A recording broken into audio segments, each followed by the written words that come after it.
കുടുംബം തകർക്കൂല്ലേ?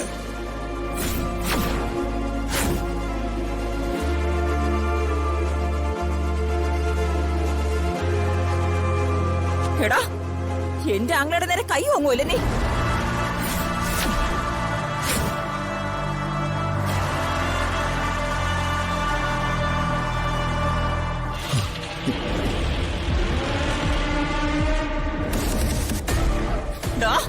നിന്നെ ഞാൻ എടി ഓടങ്ങോട്ട്.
നിന്റെ അച്ഛൻ എന്താ ചെയ്തോളെ?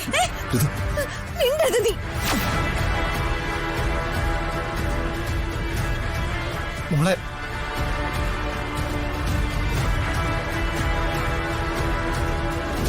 നിന്റെ അച്ഛൻ എന്താ ചെയ്തേ? പറ, എന്താ ചെയ്തെന്ന്? എന്റെ അച്ഛൻ എന്താ ചെയ്തെന്ന്? മോളെ, രാജു അറിയാതെയല്ലേ?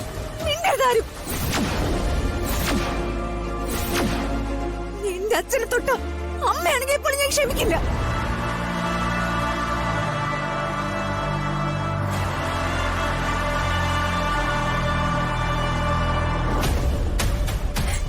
നിന്റെ അച്ഛനെ ചെരുപ്പിനെറിയാനുള്ള ധൈര്യം നിനക്ക് എങ്ങനെ വന്നു?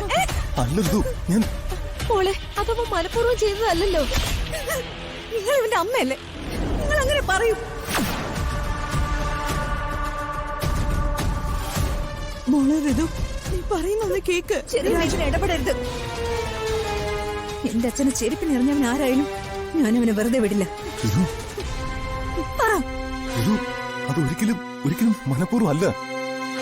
എനിക്കറിയാതെ പറ്റിപ്പോയതാ. എല്ലാം നിനക്ക് അറിയാതെ ആണല്ലോ പറ്റുന്നേ. ഋതു അങ്ങനെയല്ല. കോളേജ് കാലം മുതലുള്ള പ്രേമവും കാമുകി. ഋതു, ഇന്നത്തെ ദിവസം ഒരു പ്രശ്നം ഉണ്ടാകാതെ നോക്കിക്കൊള്ളാന്ന് പറഞ്ഞിട്ട് ഈ പ്രശ്നം എല്ലാം ഉണ്ടാക്കി. ഒടുവില് എന്റെ അച്ഛനെ ചെരുപ്പിനെറിഞ്ഞു.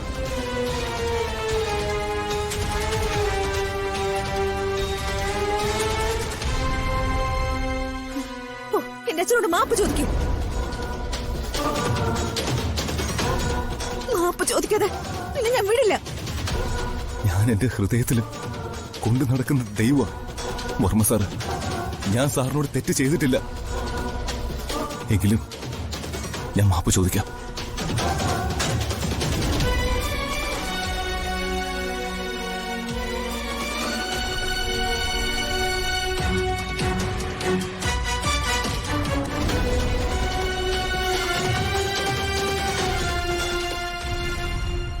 വേണ്ട.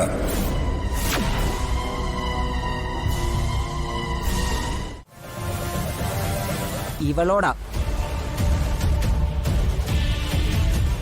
പത്മയ്ക്ക് സ്വത്തുക്കളുണ്ട്, പക്ഷെ ഭർത്താവില്ല. എന്റെ കാര്യമൊക്കെ നീ അന്വേഷിക്കുന്ന എന്തിനാ? ചില കാര്യങ്ങളൊക്കെ ഇവിടെ പറയണം. അത് പ്രതാപൻ അറിയണം.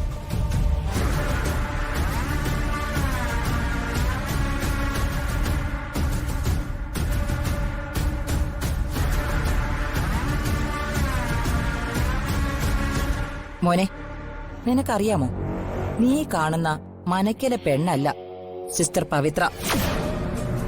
പിന്നെ ചേച്ചി എന്തൊക്കെയാ പറയുന്നത്?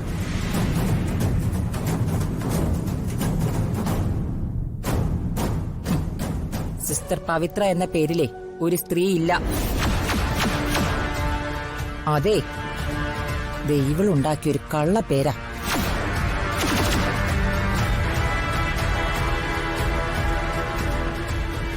നീ രോഗിയായി കിടന്നപ്പോഴേ സിസ്റ്റർ പവിത്ര എന്ന പേരില് ഇവിടേക്ക് കടന്നുകൂടിയതേ ദേ ഇവളാ, ഈ പത്മ.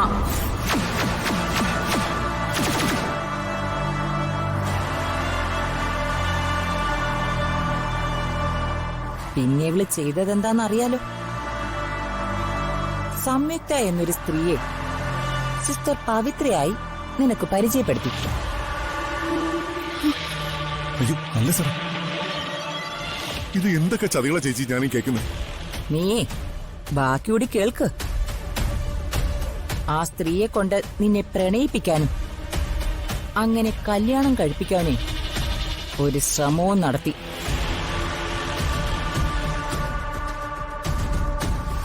കല്യാണം കഴിപ്പിച്ചിട്ട് ഈ കാണുന്ന സ്വത്തുക്കളൊക്കെ അവളുടെ പേരിലാക്കി അതൊടുവില് ഈ പത്മയുടെ പേരിലേക്ക് മാറ്റാനായിരുന്നു ഇവരുടെയൊക്കെ ശ്രമം. ഇവളെന്തൊക്കെ കള്ളത്തരങ്ങൾ വീണ്ടും കെട്ടിച്ചമിക്കുന്നേ? പ്രതാപേട്ട, ഇതെല്ലാം നുണയാ. എന്തൊരു നാശം ഇത്. പത്നി, ഇതെല്ലാം ചെയ്തതേ ഈ രാജുവിന്റെ വീട്ടുകാരുടെ സപ്പോർട്ടോടെ.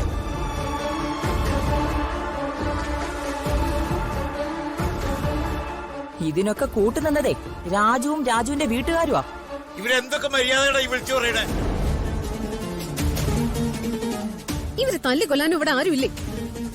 പവിത്രയായി വേഷം മാറി ഇവിടെ നിന്നത് ഇവളല്ലേ എന്ന് എടാ നീ ഒന്ന് ചോദിച്ചു നോക്ക്. ചേച്ചി ഈ പറഞ്ഞ സത്യമാണോ? അതെ,